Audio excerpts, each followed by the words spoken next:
हाँ जी, बिस्मिल्लाहिर्रहमानिर्रहीम। बिस्मिल्लाहिर्रहमानिर्रहीम।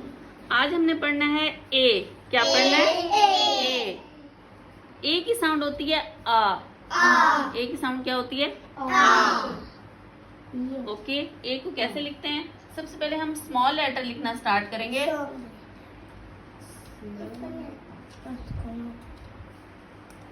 नोटबुक पे इस तरह से 4 लाइंस होती है ना, उनमें सेंटर वाली 1 और 2 लाइनों में पहले हम सी बनाते हैं, फिर ऊपर जाएंगे, फिर नीचे आएंगे, ये बन जाएगा ए।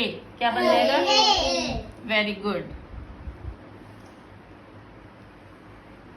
ये हमारे पास क्या है? ए। ए से बनता क्या है? ए से बनता है एप्पल।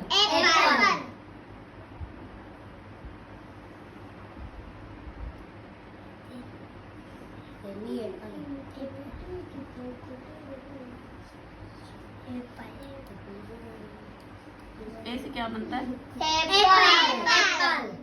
Very good.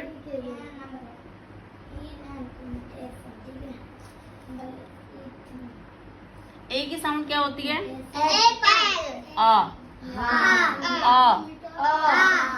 ए की साउंड होती है अलिफ, और इसको पढ़ते हैं आ। ए फॉर एप्पल, और ए की साउंड क्या है? आ। Very good.